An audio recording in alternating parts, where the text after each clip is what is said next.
questions I get asked most often by my clients is, how does my soul speak to me?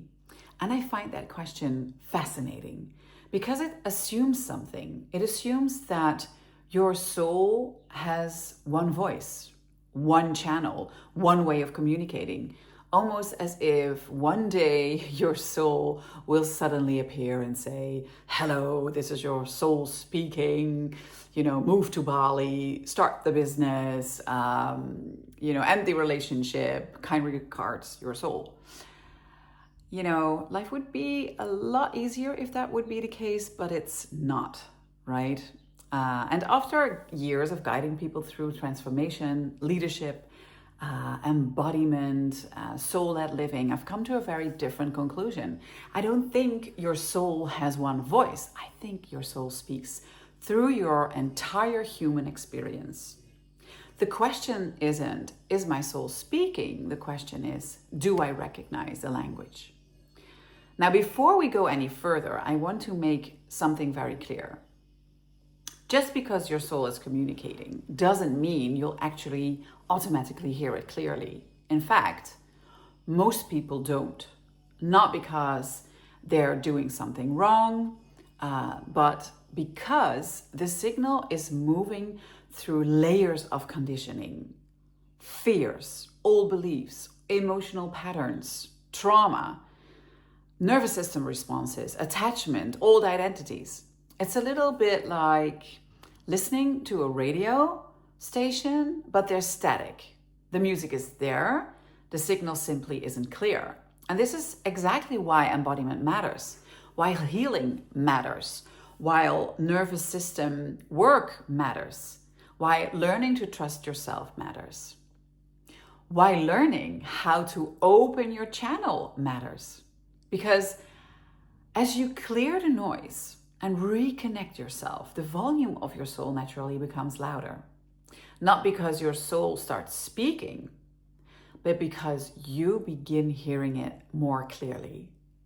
And that's a huge difference. In many ways, this is what I've spent years helping people do. Not become more spiritual, but strengthen the connection between their human self and their soul.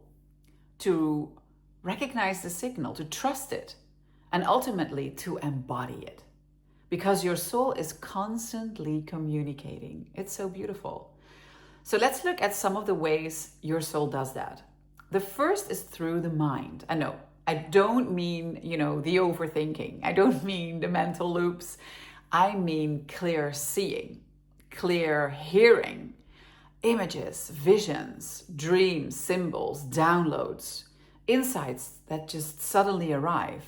Sometimes I suddenly receive a sentence, not through my physical ears, but as if the words were, they just simply arrive fully formed. Sometimes it's an image, a vision, or a symbol that keeps repeating itself. Something I can suddenly see with incredible clarity. And often those moments carry more wisdom than weeks of thinking. The second voice is the heart. It speaks through love, through grief, through longing, through connection, through what moves you, through what breaks you open. The heart often reveals what truly matters. Not what is practical, not what is safe, but what is meaningful. Now, the third voice is the body. And honestly, I think this is one of the most important voices of all, because your body is constantly communicating through sensations, through energy, through contraction, through expansion, through nervous system, through what I call clear feeling and clear knowing. And for me, this is different from emotion. An emotion is often a response, it's always a response, a reaction created by our conditioning, our beliefs, our nervous system. But clear feeling, clear knowing are different. They arrive underneath the emotional noise, like a deeper truth, a deeper knowing, a knowing that lives in the body, not because you can explain it, but because every cell in you just knows. And many of the most important decisions in my life were first known in my body long before my mind could understand them. Okay, so the fourth voice is desire. And I think this is one of the deeply misunderstood ones, because many people have learned to distrust desire, especially in spiritual circles, as if desire is somehow less evolved. But I don't believe that, because there is a difference between surface desire and soul desire. Surface desire changes constantly, but soul desire remains. It keeps returning. The longing that won't leave, the dream that keeps calling you, the vision that keeps finding its way back, the life that wants to be lived through you. Desire can be one of the clearest voices of the soul. And the fifth voice is synchronicity.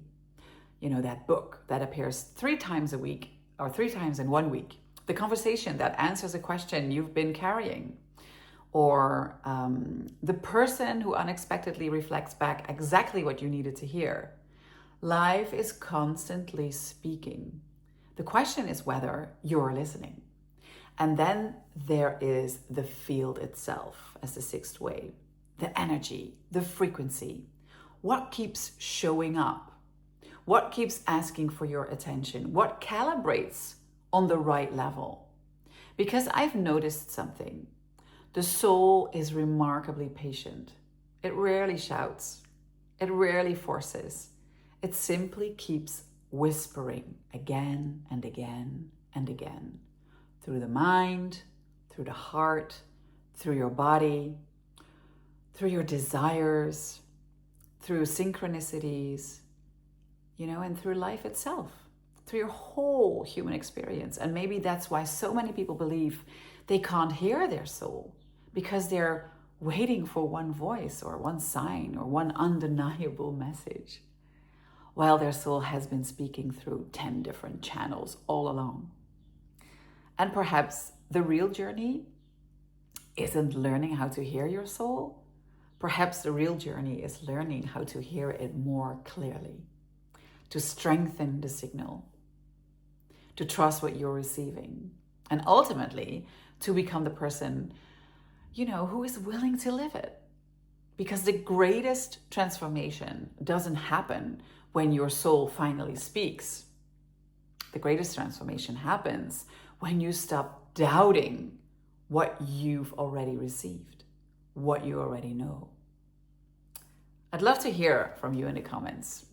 Which of these channels do you already recognize? Do you recognize most strongly in your own life?